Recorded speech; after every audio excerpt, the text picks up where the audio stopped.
as well. So they could go quarterback there. Jordan Love is not a bad option. You develop him. I guess to this point, it's going to be tough for a rookie quarterback coming in because he's learned from a veteran like Brian Hoyer. Like, and no, it's no offense to Brian Hoyer or anything, but like he's not that top tier veteran quarterback. So it's like, who are you really learning from? There you go. So now, moving down, pick 24. The Saints, Drew Brees is coming back, so I don't see them going cornerback. They want a quarterback. They want to try to maximize what could be the final year of Drew Brees. So overall, a very solid roster. Not a lot of salary cap. That's because they have a very solid roster. Cornerback, safety, defensive line, offensive line. One of the best offensive lines in the league. Now one of the best receiving corps in the league with the addition of an Emmanuel Sanders. And of course, you have Alvin Kamara out the backfield and Latavius Murray at the running back position. So I see them going Kenneth Murray, linebacker out of Oklahoma. When you look at the Saints roster, inside linebacker is really the weak point of their roster. It's not as bad as, say, the Giants, but in the grand scheme of the roster, it's the weakest point. Shore up that, get a good play on Kenneth Murray, hopefully, and then shore up that defense so it becomes even better. Now, we're back to the Vikings, and they have to replace Stephon Diggs. So I see them going Justin Jefferson out of LSU. Now, with the Vikings, they don't use their wide receivers a lot, but you still need to address that need. Justin Jefferson, solid player, 6'1". I believe that he can be a solid contributor. Now, back to the Miami Dolphins at 26 is pick from the Houston Texans.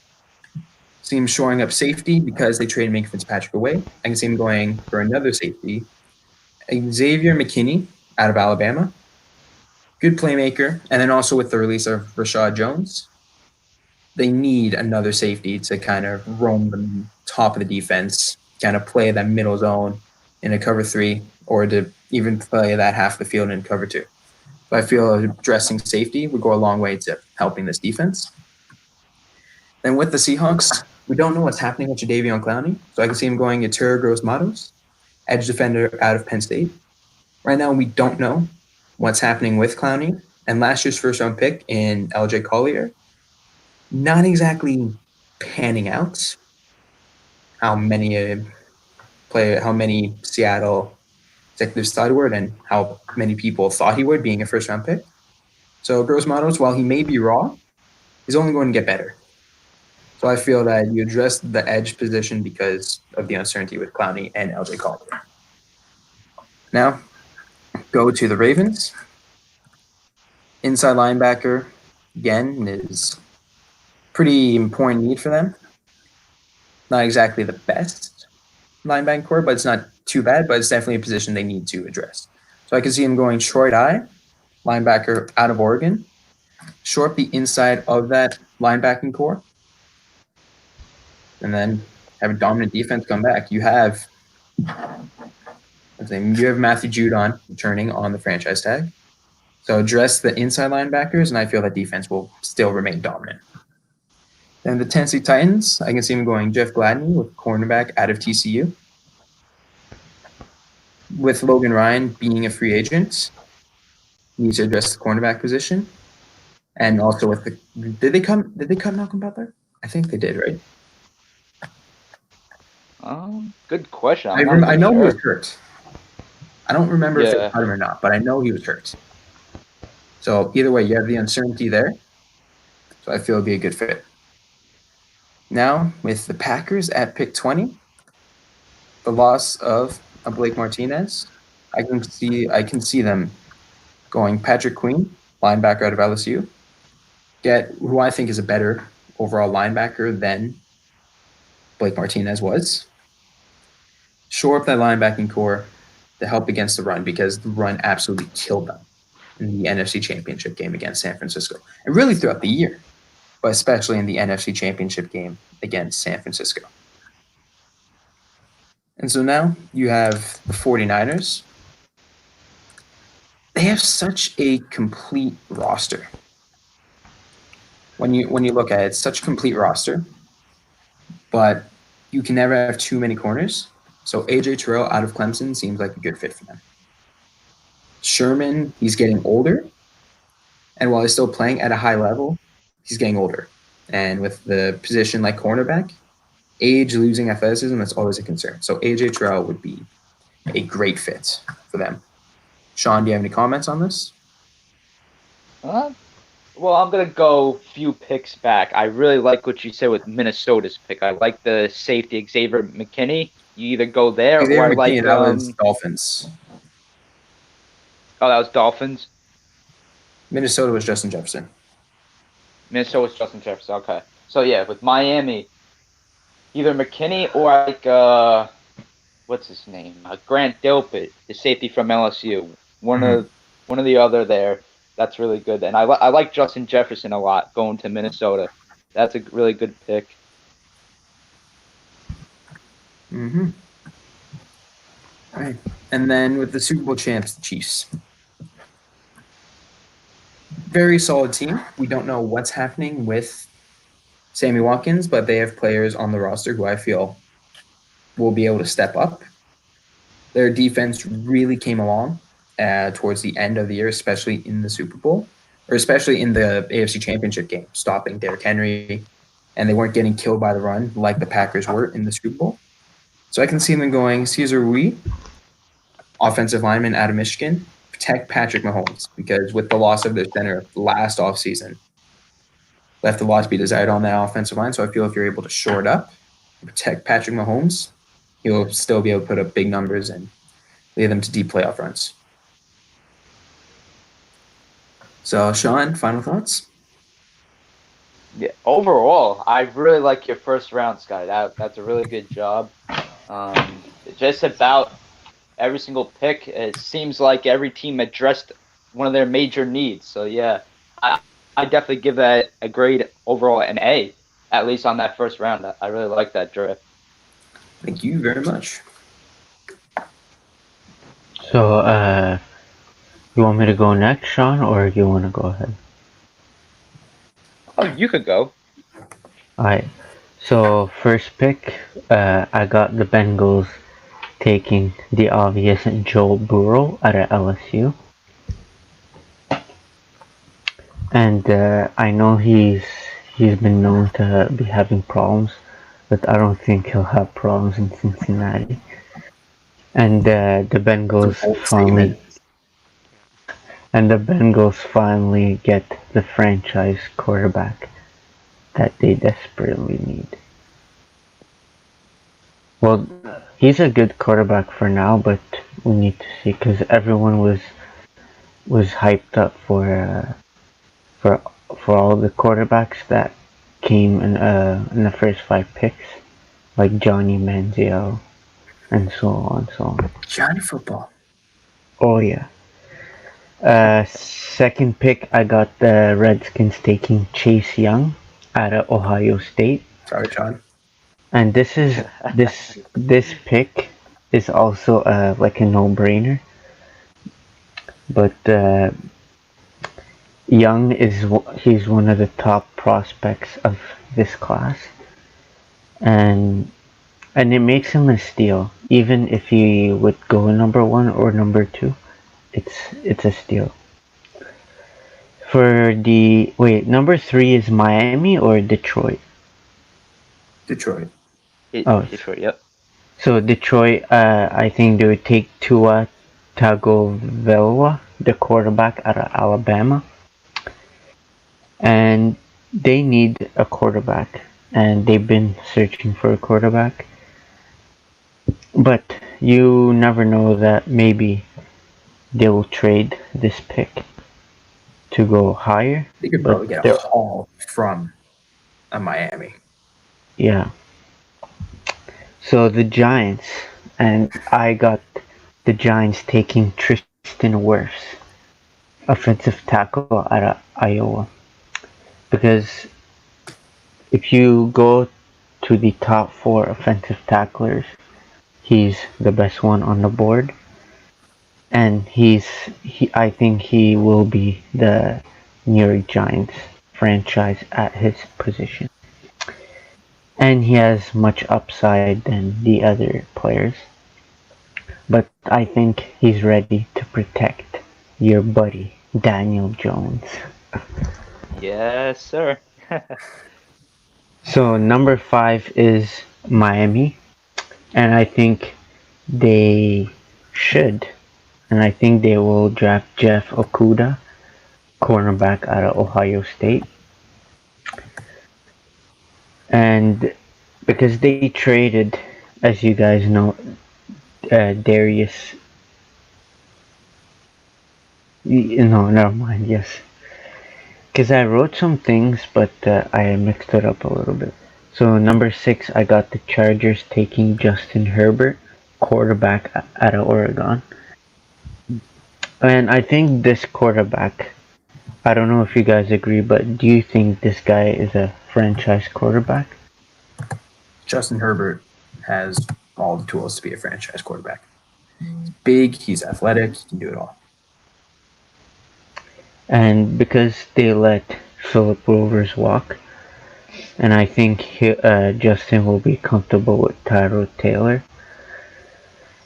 And Justin has experience, he played in big games at Oregon, so playing with a team like the Chargers, which is in LA, I think he'll do just fine.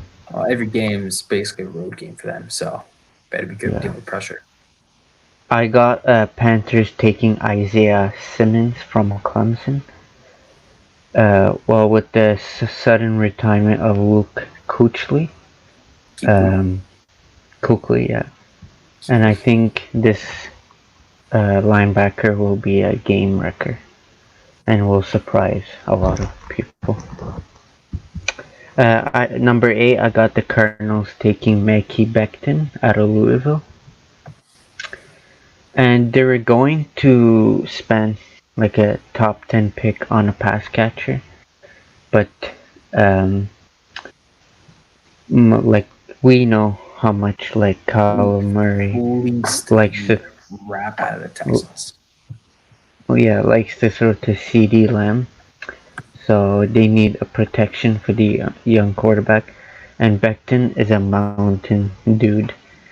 And he has great length, and everyone's surprised about how athletic he is for his size. For the Jaguars, I got Derek Brown out of Auburn.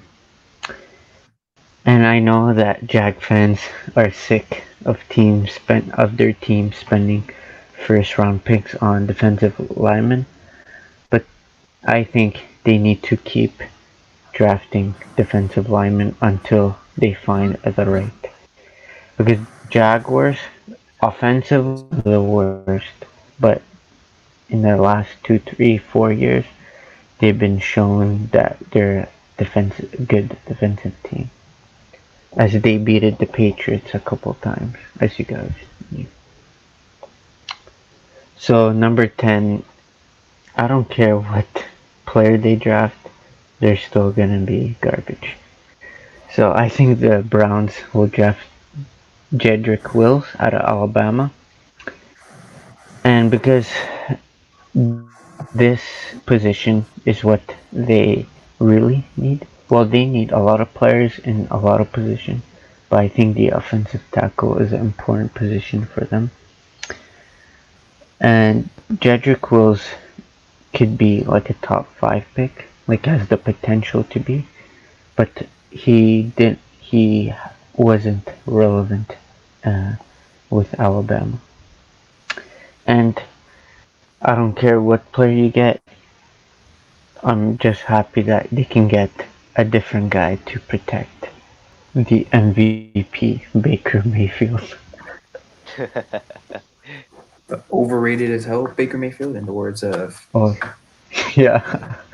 So 11 is for the Jets, right? Mm-hmm. So I think the Jets should grab a wide receiver, because as in my mock draft, the top 10 teams won't take a wide receiver. And I think the Broncos need a wide receiver, and they should take Henry Ruggs III out of Alabama. And that's all I gotta say. For the Raiders, I think they need to grab Jerry Jeudy, wide receiver out of Alabama. Um, yes. So 13th, is that for the Colts or That's the Niners now. 49? What? That's the Niners now. So Niners, I think they should draft CD Lamp out of Oklahoma. Number 14, I got the Bucks taking Andrew Thomas out of Georgia. 15th is for the Jets or Denver? 15th is the Broncos. Okay, so Broncos, they should take cornerback CJ Henderson out of Florida because he's a really good defender, and Broncos need Los Caceres should get a short of cornerback room. And number 16, I got I don't know where are the Falcons going? Like, what's their state of mind? But I think they should get Clavon Chason, an edge defender out of LSU, because I don't know what the Falcons are trying to, like, what's their goal for this year? Because they had a horrible season this past season. Like, the last 2-3 years they had good seasons. They've just been a talented roster that has been consistently underachieving for the past couple seasons. Yeah, and Matt Ryan is overpaid. So, number 17 for my Cowboys Nation. So, I think they should get Christian Fulton, a cornerback out of LSU, because after letting Byron Jones walk in free agency, they need a cornerback that can fill his shoes when he didn't do a lot of things, but I think Fulton has all the tools that a cornerback has. So we need to see what he's going to do, but as the coach just said, they will have like a weekly basis on this guy to see if he's good enough. 18 is for the Miami. Yes.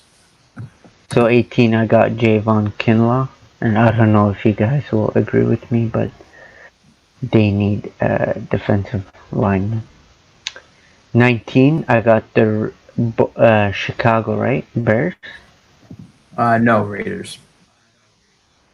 Raiders? Was in the Khalil Mack trade. Oh, okay. Oh, yeah, I remember. So the Raiders, this pick, I think it's a perfect pick for them. And especially at 12 overall, with Kenneth Murray, linebacker out of Oklahoma. Because they need a difference maker. Even though the Raiders are, I don't know where they're going as well, but I think this guy has the physical traits to be a good playmaker. And I think he's going to make an impact right away. And that's what I feel about that. So 20 is the Jaguars, right? Or yes. I think yes. Okay, Jags. So I think they should grab Trevon Diggs, cornerback out of Alabama, because like soon the Jags will go from having the most promising corner after trading with Ramsey and AJ Boy to more starting caliber cornerback, because he's been one of the most talented passers like in college. So we need to see if that is true, that statement of them is true. But I think he'll fit quite well. 21 for the Eagles, I got Denzel Mims, wide receiver out of Baylor. And then after they filled their team trading for Darius Slay, I think this pick frees like freeze their offense because after I don't know if you guys watched the combine, he blew up the scouting combine and surprised a lot of people. So that's why, and I think that his size and speed and his athletic abilities will be a good player for the Eagles, even though I can't stand the Eagles. 22nd pick Saints, right? 22nd is the Vikings. Oh, Vikings. Okay, because I messed up there. Because I had a Jordan Love quarterback, and Vikings they already have a starter, so just forget me on 22nd pick. 23rd pick for the Patriots. Patriots, and I know the biggest question, not biggest, their biggest need is their quarterback, but their backup quarterback is not that bad. So I think they should take Javier McKinney out of Alabama, a defender. Safety. Yeah, safety, yes, and him too. He has the range.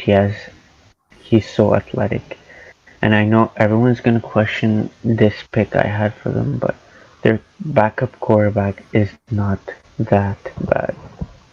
People are salty that Brady left, but trust me, the backup quarterback is pretty decent.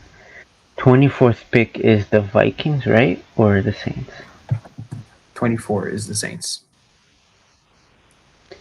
So I think the Saints should grab offensive tackle Josh Jones out of Houston. He's a great offensive liner, and then he's a senior bowler, which gives him a long-term solution at the tackle spot. 25th pick, the Vikings, and obviously my pick would be a wide receiver, and the one they should take is Jalen Reagor out of TCU, because as you know, they traded Stefano Diggs, one of a surprising weird trade, but this Not as is bad smart. as the Texans trade. What? Not as bad as the Hopkins trade. Oh yeah, and it makes sense for them to draft a wide receiver that has a similar traits to Stefan Diggs, and I think he's a perfect fit according to Stefano Diggs' skills. 26th pick would go to the Houston. 26 is the Dolphins. Dolphins. So after trading to make sure they got their franchise quarterback, I think they should draft Austin Jackson, offensive tackle of USC.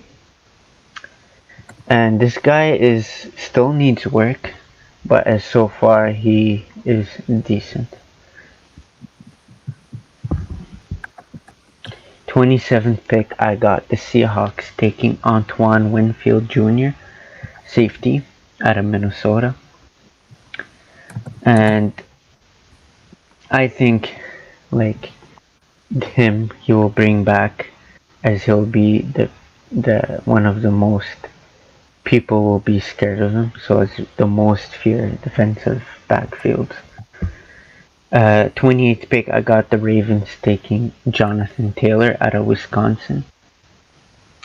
So with Mark Ingram's absence in 2019, they need like a running back. So I think this guy has the potential, but he's actually the first running back out of the draft, out of my mock draft, which is kind of surprising.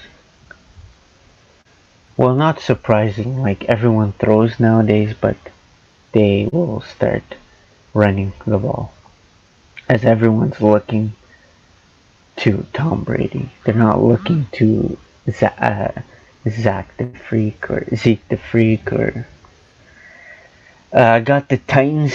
It wasn't hard, but you don't know what they actually need. But I feel they should draft Yetur Gross Matos, an edge defender out of Penn State. And I think his strong. Well, he didn't have a good season at Penn State, but he ended the season on a high note, which why he is in the first round. Because if he didn't have ended the season on a high note, he wouldn't be a first round pick.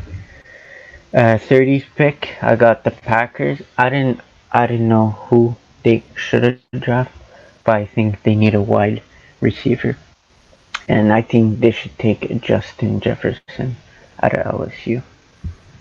31 pick is the Colts or 49ers? 49ers. So 49ers, I think they should grab a backup quarterback. And I know you guys won't agree with me, but I think they should get Jacob Eason out of Washington. Okay, that's interesting. Chiefs, they're a championship team, but doesn't mean that they'll reach the Super Bowl easy. But I think they should grab AJ Epensa, an edge defender out of Iowa. Okay. But me, all I care is about the Dallas Cowboys, because they need help in every position on the team, as you guys know, or should know. All right. Sean, what are your thoughts there? That was a pretty good draft, Joe. You had some really a couple, I should say, shockers to me. But it was a pretty good draft. I like that mock draft too. You have anything prepared or not really? I could go as I could give it a shot. Why not? It's up to you because we have other things we can talk if you don't have anything prepared. But Well, you can tell us who the Giants should draft. yeah, who do you want the Giants to pick? Yeah, fair enough. All right, so with this 4th overall pick with the Giants, whether or not they should stay at 4 or trade back from 4 is a big question mark, what they should do there. But I think the Giants right now, their biggest need, like you said, Scotty, multiple times, and even you said it too, Joe, offensive tackle, they need it. But I'm going to go with Isaiah Simmons. This guy, he's a linebacker out of Clemson. He's, like you said, he could play multiple positions on the defense. I really like him a lot. He's an interesting prospect. I could see the Giants going for him. Yeah, but One of those players that you just give him a box, just sideline to sideline, and then 5 yards into the opponent's backfield, and then 10 yards from the line of scrimmage, and then that's just his zone. Yeah, but I think where athletically he can make so many differences on the Giants defense. But I think the Giants should draft Tristan Wirfs because he's a rare. It's not every day you see a player of his size and have like his speed, all of it in this kind of draft, especially from Iowa, which that college you don't see like a rare kind of player coming from that school. So I think they should draft like an offensive tackle, and they should draft this guy, Tristan Wirfs. And if the Giants, if they do go that way, Joe, I'm not against it because, like you said, he's the #1 tackle on the draft board. So if the Giants do draft him, I wouldn't be against it. So they could go either way. Because man, if you compare all the other ones in the board, you go watch what he did for his team, you'd say that Tristan Wirfs is like a Giannis. You know how Giannis got drafted so low? Yeah. And everyone was saying, "Oh, he's skinny," and look at him now. Or like you can say different players too, but it's like a rare. Like you don't get like a Michael Jordan or Aaron Judge every draft, right? And I feel this guy is he's like a rare. diamond in the rough player. Wow, you're really trying to sell Tristan Wirfs to me. I see what you're trying to do, Joe. Yeah, man. Jeez. Because, man, I'm tired of seeing the Giants playing garbage football year after year after year. Did you just say you're tired of it? Yeah. And hey, this This is a coming from a Cowboys fan. Cowboys. This is a Cowboys fan. Jeez. Man, Cowboys is That's when you know out. it's bad. That's when you know it's bad. You're a Cowboys fan. That's all I gotta say. Good sportsmanship, Oh, Joe, yeah. right there. Cowboys for life. Or the Giants are just playing that bad that even the fan of a division rival is like, this is painful. Yeah, but at least we made the playoffs, not like the Steelers. We were closer to making the playoffs than you. That's true, but we had a Oh, lot Making of the playoffs than you. that might be true, but we had a lot of Mike drama is. front office. And we had a quarterback carousel. You didn't. Oh. And you had the easiest division in football, and you did not make the playoffs. Yeah, but we don't make the schedule, so it is what it is. Well, exactly. You should have done something with that easy schedule. But hold on a second though. I just wanted to ask you, Scotty, how do you feel about possibly having Jameis Winston on the Steelers as a backup to learn from Big Ben after a horrible, a really interesting season last year because he was the first quarterback in NFL history to have 30 interceptions and throw for 30 touchdowns. So what do you think of him being a backup for the Steelers? Here's the thing. While Ben Roethlisberger might not like it, he had Mike Vick as a backup. So if he can survive that, he can definitely live with Jameis Winston being a backup. The only thing is, I'm not sure if I see it happening with the Steelers and their front office. I don't know if they'd go outside because we cleared a lot of cap space, but we still don't have a lot of cap space. So I don't know if we will. It would definitely be interesting. And myself, I wouldn't hate it. I think it'd actually be pretty decent to have a backup of that, a backup capable of leading the league in passing yards. So I personally would not be against it at all.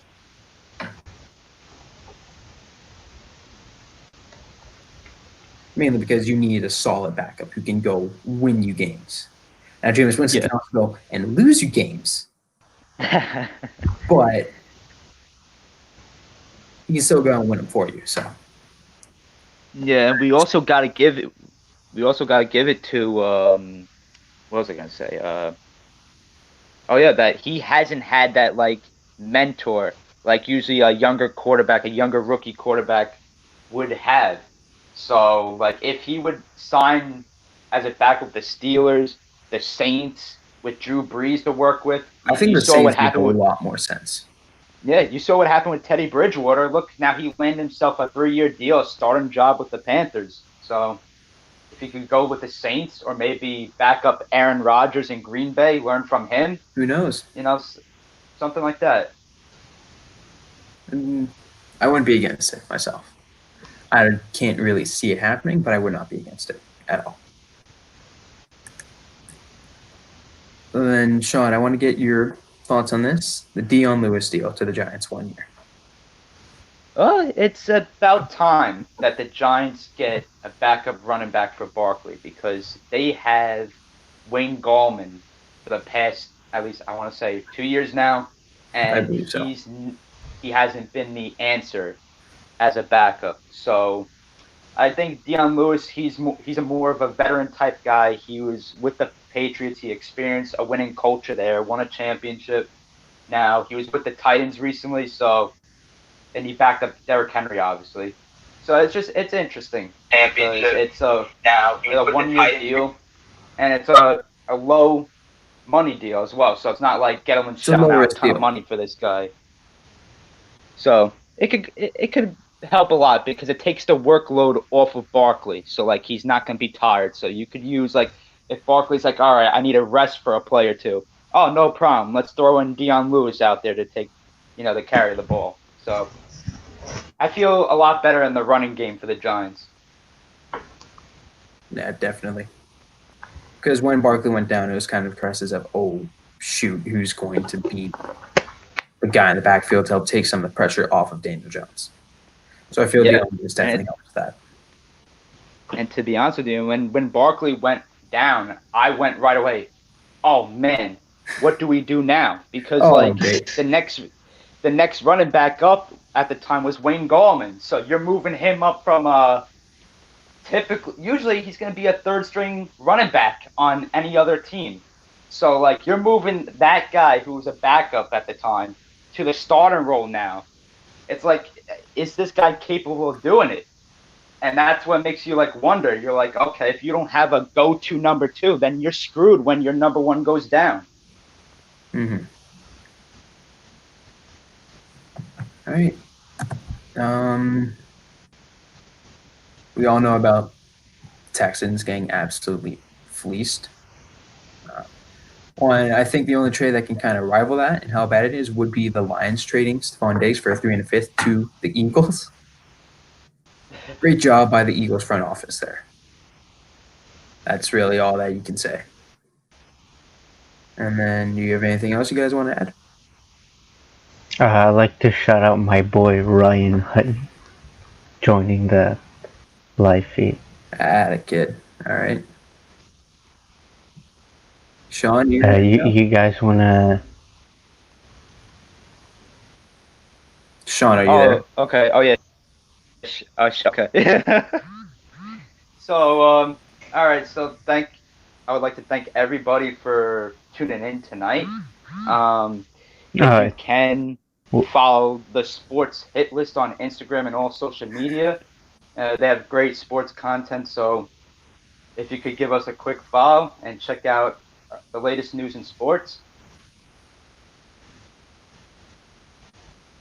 All right, Joe, you got anything else?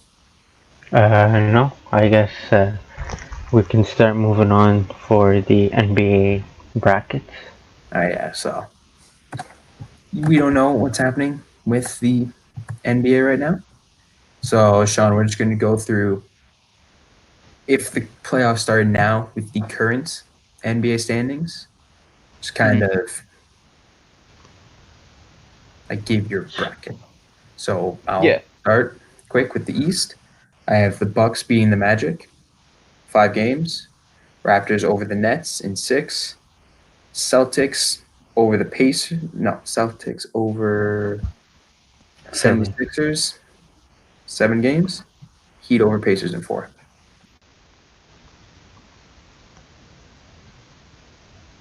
Okay, Sean. What about you? Okay. Eastern Conference there, we have the Bucks and Magic. I think the Bucks will actually sweep that series. I know that's crazy to say, but I think they could sweep them. Who was that second series? I missed that, Scotty. It was Nets and who? Who would the Nets be? Nets and Raptors. Raptors. That's actually a really interesting series. I would go with Toronto in 5.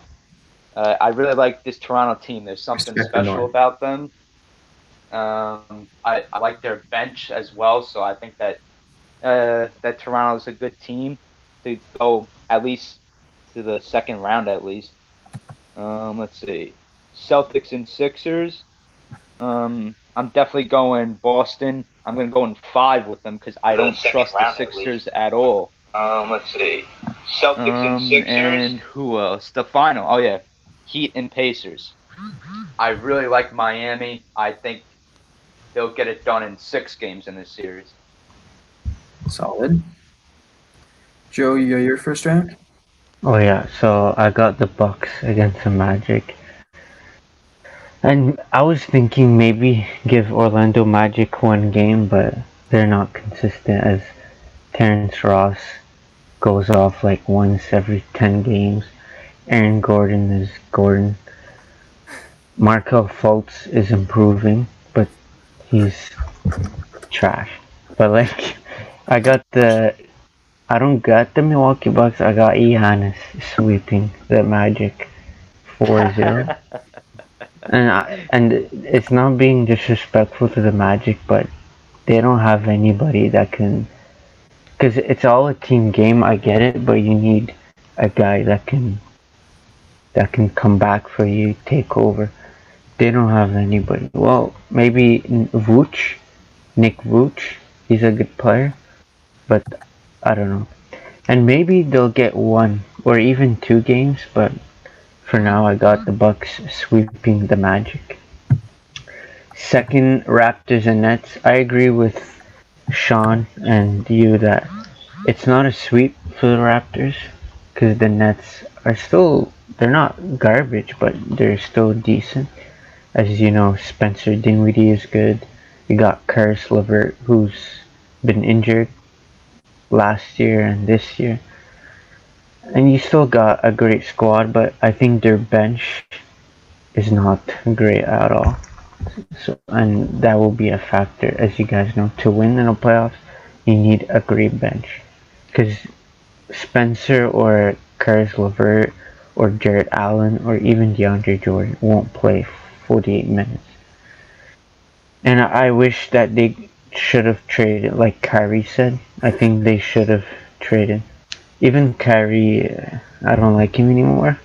But uh, this is coming from a salty Cavaliers fan. But I think they should have traded for at least one guy. Because there's so many players that they can sign or they can trade for and they didn't do it. So I got the Raps in 6. Okay. Uh, Celtics and 76ers.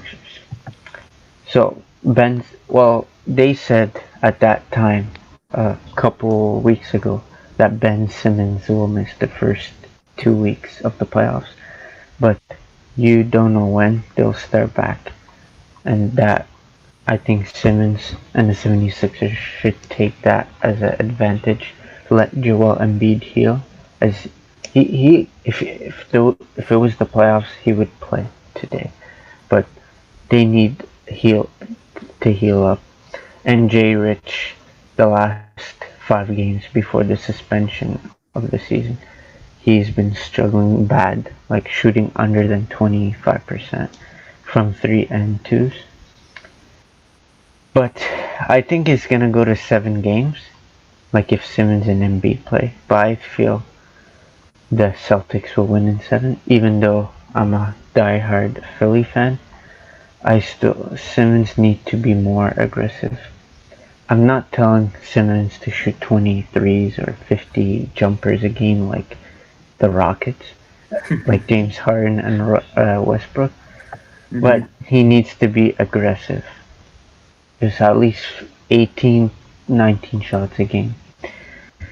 Because I think it's championship or bust for the 76ers, or they need to. Well, they will fire Brown, but they need to do a big trade or trade one of these players. Because Simmons has more value.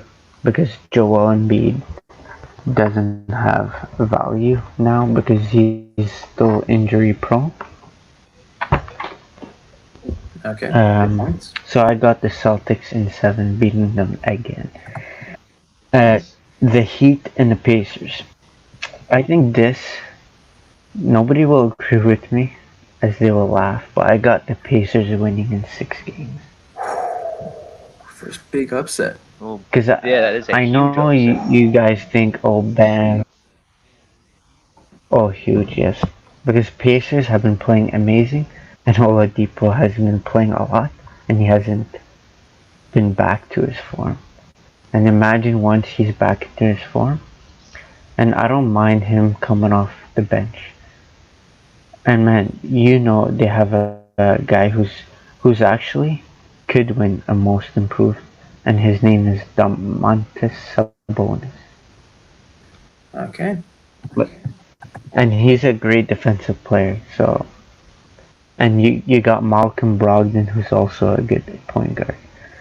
And I don't trust Jimmy Butler because, as you know, last year in Game 7 he played 44 minutes and only scored 16 points.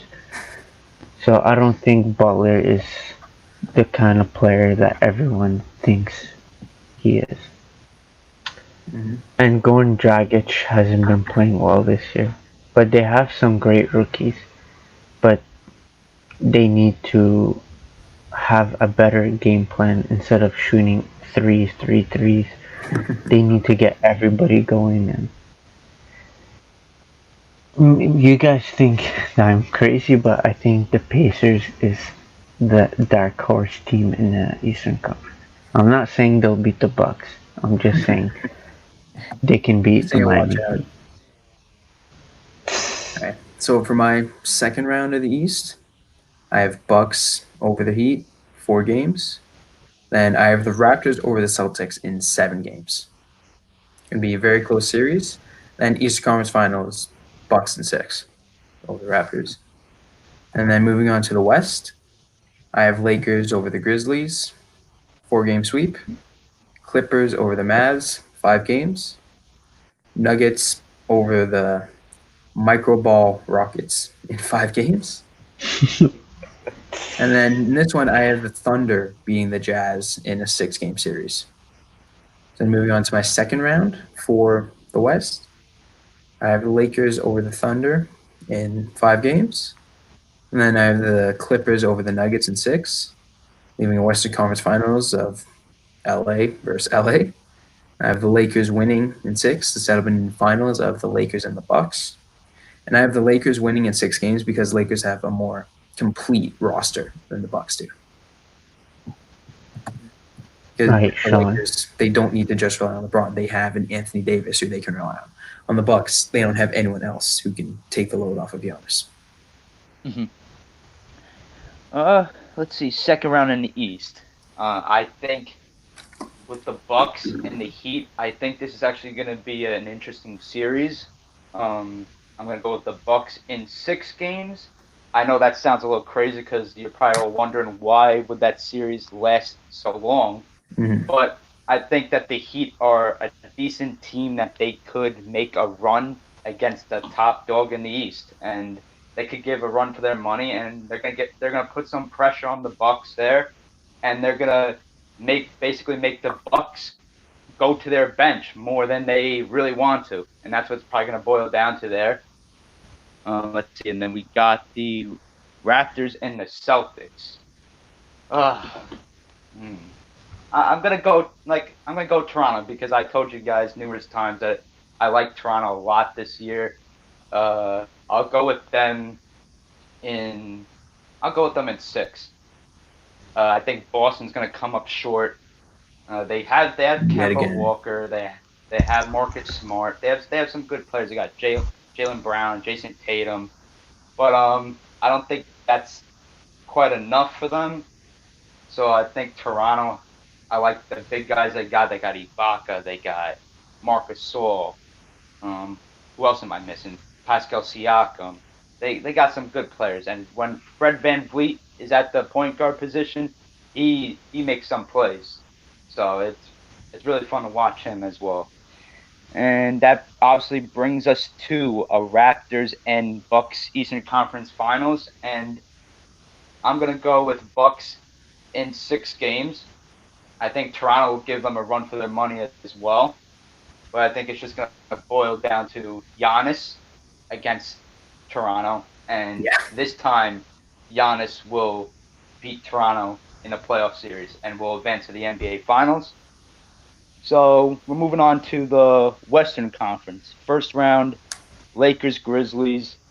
I know that in the East, I said, the Magic are going to they'll get swept by the Bucks. But with this 8 seed with the Grizzlies, I think they could snag at least one game against LeBron. Just because I know that it's a very Just the young rust team. factor. Yeah, they got a young player like John Morant. They got Jaren Jackson as well. It's an interesting team in Memphis. I'm excited for their future, but it's just a veteran presence that comes in here. And when you have, LeBron searching for another championship, I don't think they really stand much of a chance. But I think the Grizzlies are good enough to get at least one game out of that series. And All let's right, see, boys. Sorry to cut it Clippers. short. I got to head out now. You guys finish out. Alright, And thanks. see everyone. I'll Alright. see you, Scotty. Let's see. So the Clippers and Mavs. Clippers are coming in as a second seed in the West here. This is going to be a really fun series because Luka Doncic is having a great rookie year. It's just unbelievable right now. He's in the MVP running, I believe, but like he's not going to win it. But it's nice for him, especially at his age, to be in consideration for the award. So the Mavs are a really interesting team, but obviously the experience comes in here in the playoffs with Kawhi and Paul George. So I like the Clippers.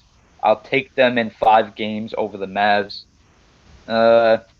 Let's see. Then you got the Nuggets and the Rockets. Not a big fan of Houston at all, just because of James Harden and Chris Paul. Not Chris Paul. Oh my God, why did I say Westbrook? Westbrook. Well, here leading to the point that when James Harden had Chris Paul, it didn't work out, and Russell Westbrook having James Harden, that they're not working out in Houston as well.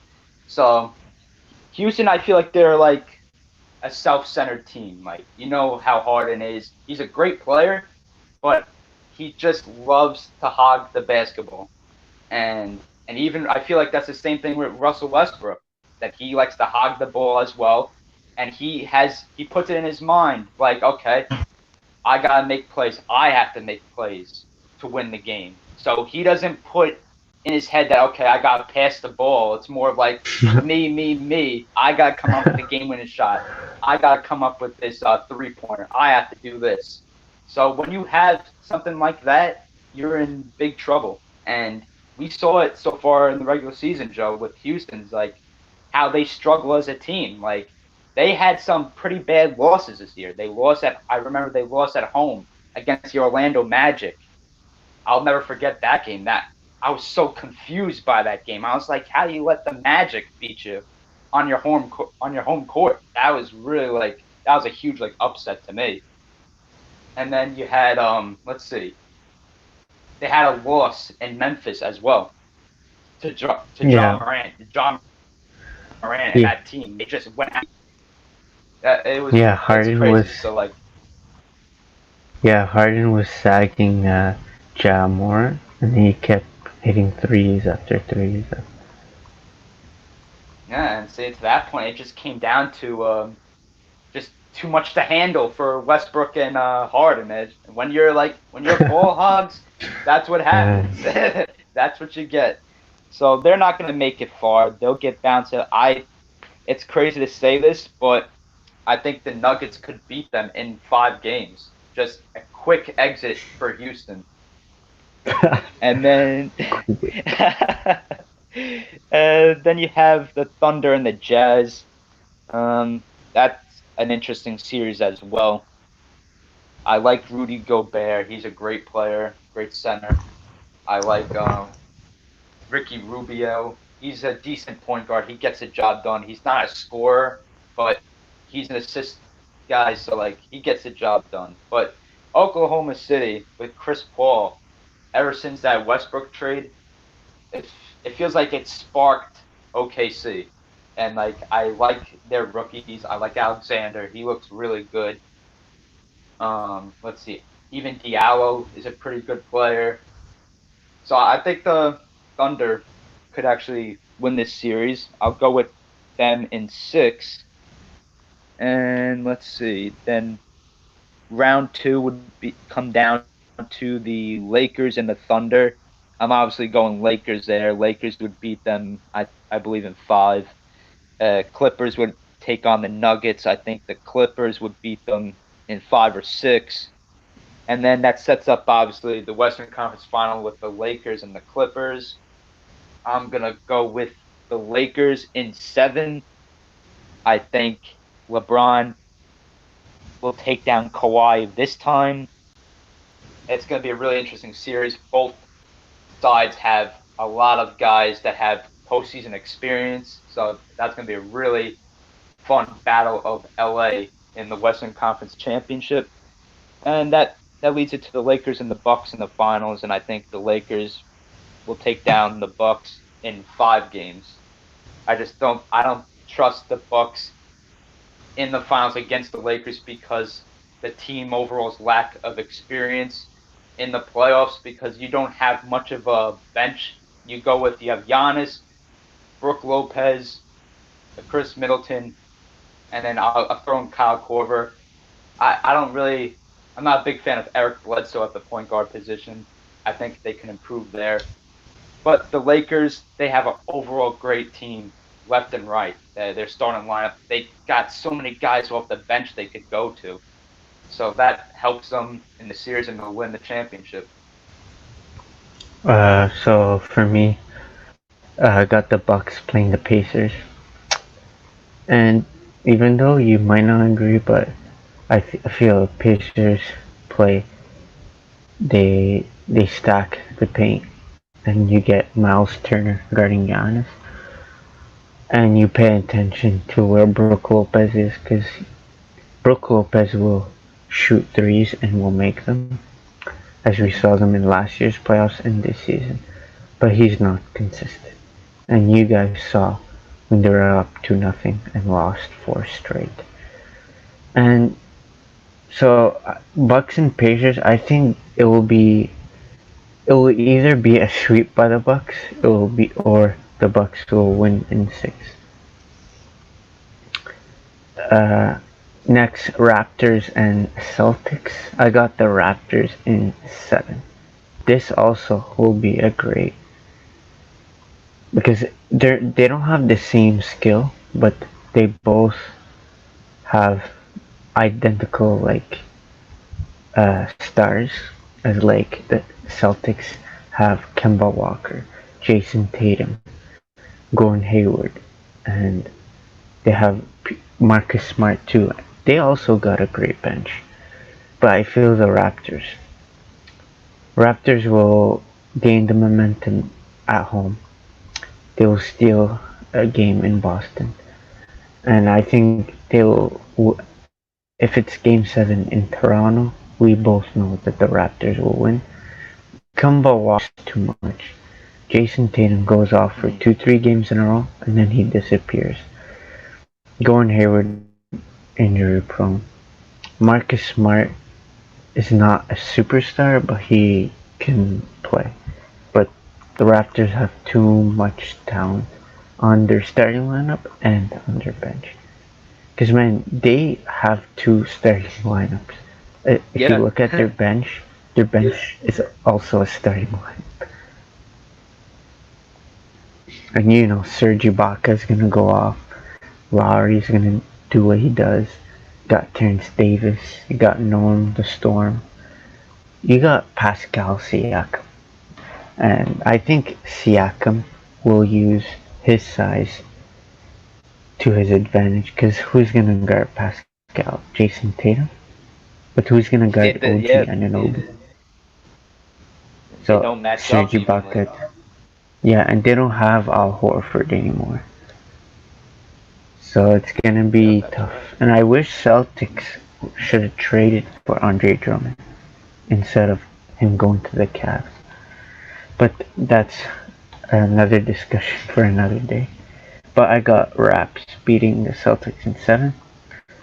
Bucks and Raptors. I got the Raptors in 6. You might not agree as well, but Giannis will not go to the finals if he doesn't have a jumper and if he doesn't make his free throws. Because all you gotta do is stack the paint with Giannis. Because Bledsoe is trash. He's like one of the worst point guards in the East and in the NBA. Korver doesn't even play. I don't know why he's with them. If you're gonna sign him or trade for him, at least play him. You got Brook Lopez, who's inconsistent. All he does is shoot threes when he should go to the post. He has the length and size to go to the post. That because you need to make Bledsoe shoot more, Middleton shoot more. Because the only time Chris Middleton plays and shows up is when Giannis doesn't play, or when Giannis is having a tough night. And you gotta keep on Chris Middleton too, because he's not a scrub. He can ball. He's a baller. Mm-hmm.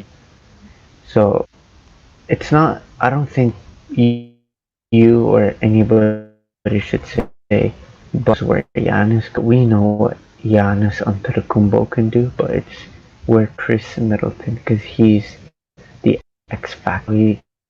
He's not a scrub, and usually an X factor is like a guy that doesn't go off in the regular season and a guy that randomly appears and saves the team.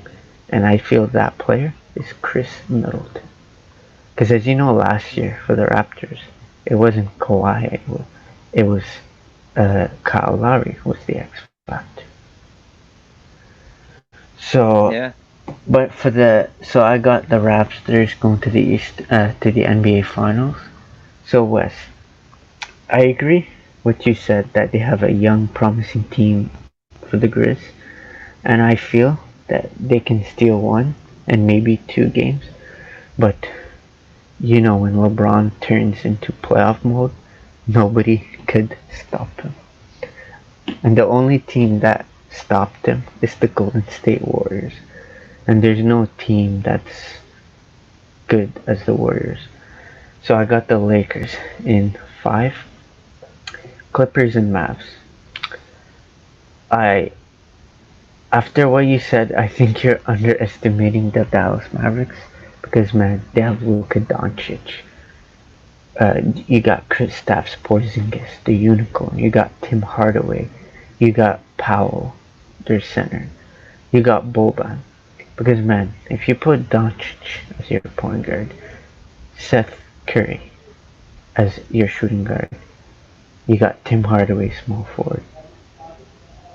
You got unicorn as a power forward, and you got if they put him, they won't put him. But imagine having Boban and Porzingis as your front court, playing against the Clippers, Wow. and scratching Kawhi Leonard's back. I think the Mavericks have the potential to beat the Clippers in 7 games, but I know the Clippers will beat them in 6. But Doncic is in another level. He's not. He's like a better version of Giannis because Doncic is huge as a point guard. He's like what 6'8" as the point guard, and you got Curry, Steph Curry's brother. You got Tim Hardaway. You got the unicorn. So I think not just. I'm not saying you like underestimating 100%, but there was the word that you said is like, man, you gotta at least give the Mavericks an effort, but I think the Mavericks have the potential to beat the Clippers. Because Fair man, point. Yeah. what has Paul George done in the playoffs his whole career? Nothing. All he does is, yes, he had some big games with the Pacers, but with the Oklahoma City Thunder, what did he do? Nothing. He had one great game, and yeah, he had one great game against the Jazz, and people were calling him playoff P.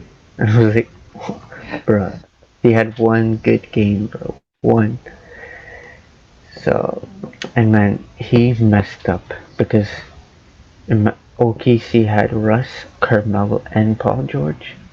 That was a great trio, but Paul George didn't do sorry for my language, but he didn't do shit. Like Paul George is straight up garbage in the playoffs. But don't get me wrong, Paul George is an elite defender. So maybe he could clamp up Luka Doncic. But I'm pretty sure he won't do that. Man, Clippers don't have an amazing offensive team. You know that because Kawhi is known for his. Yes, the last 2-3 years, Kawhi's offense stacking up, and now he's like a superstar. But Kawhi is a defender. Paul George is a defender. Patrick Bev is a defender. And yes, you got Jermichael Green. You got all these players, and I'm not forgetting Sweet Lou, 6-man of the year candidate every year. And I know you'll say Mavs don't have a good bench, but they don't have a garbage bench, but they have a great bench. And I feel the Bucks and the Mavericks are kind of similar, but the Mavs have a better version because they have a complete team. Clippers have a complete team, but it's where Kawhi and Paul George brings them is where will they go. If Kawhi has a tough, the first 3 games, if Kawhi has a bad games, the series is over. And if Paul George, if they let Kawhi do everything, it won't. He won't win the title like he did with the Raptors. Because if you compare, Lowry was a great defender and played off. You got Serge, Siakam, Van Fleet, Powell, and Danny Green. You had everyone playing good. But the Clippers, between you and me, there's only 4 players: George, Kawhi, Harrell, and Lou Williams. So this is gonna be good because you got Doncic, Porzingis against George and Kawhi. So I got Clippers in 6, but I feel that the Mavericks can beat the Clippers in 7. And I'm pretty sure all the listeners, everyone think I'm crazy, but people are underestimating Luka Doncic and Porzingis. And I know you might be salty because the Knicks did one of the worst trades I've ever seen. Yep. But he needed to go, but I'm sorry, but he can't. A good player can't be in that environment that the Knicks have right now. Oh, I totally agree. So we'll talk about the Knicks in another episode because they need to do a lot of things before we discuss playoffs with the Knicks. So Nuggets vs Rockets. I hate the Rockets. They're one of the boringest teams to watch. As all they do is dribble, dribble, shoot, dribble, shoot. Oh, Westbrook, your turn. Harden, your turn. And they have no center. Yes, they have Tyson Chandler, but he doesn't play. That small ball, that's not even man. It's not gonna work in the playoffs, and they will get swept in the first round. Like they'll win 1 or 2, but I think will sweep them out of the playoffs, or they're not winning. They're not beating the Denver Nuggets. I'm sorry, but with that kind of game plan, I'm sorry, they're not beating. We'll talk about the Rockets later, like another episode, because they're stupid for trading Chris Paul for Russell Westbrook. Russell Westbrook should have stayed in OKC just because how he plays. So and then I also got OKC beating the Jazz. And people think, oh, they got Spider Mitchell, Gobert, Joe Ingles, but to be honest, they're not showing consistency. And yes, they have Mike Conley, as nobody's talking about him, but it's not enough. And Chris Paul is on fire, and Shea Gilgeous-Alexander, an important piece that the Clippers let go, but Kawhi is worth it. They still got Steven Adams. They have Danilo Gallinari. So I got Thunder in 6. It will be a long series. It won't be short. So Lakers vs OKC. I got the Lakers beating them in 5. And again, the Thunder have the potential to steal 2 games, especially 1 game in LA. And then I got the Clippers take on the Nuggets. I got the Clippers because the Nuggets don't have an offensive star. Like they have Jokic, Jamal Murray. They got a lot of players, but they're not crazy offensive. They're crazy stars, so I got Clippers beating the Nuggets in 5. And then Lakers and Clippers. I think Lakers will beat them in 5 games. People might think, whoa. No, but Lakers won't. Who's gonna guard Davis? Montrezl Harrell? LeBron? Who's gonna guard him? Patrick Beverly? I don't think so. I think the Lakers have a great bench. They have great defenders like AC. Alex Caruso, as Laker fans like him a lot. But I got the Lakers beating the Clippers in 5, and they'll reach the NBA Finals for the first time in a while. So I got Raptors vs Lakers, and to be honest, this will be an must see. And I think the Lakers will beat the Raptors in 6 games. But there's nobody else that can beat the Lakers, man. If you look at these teams, nobody. The only team that's close is the Clippers. And that's it. Like, I don't know, man. But that's my picks for the NBA. What do you think?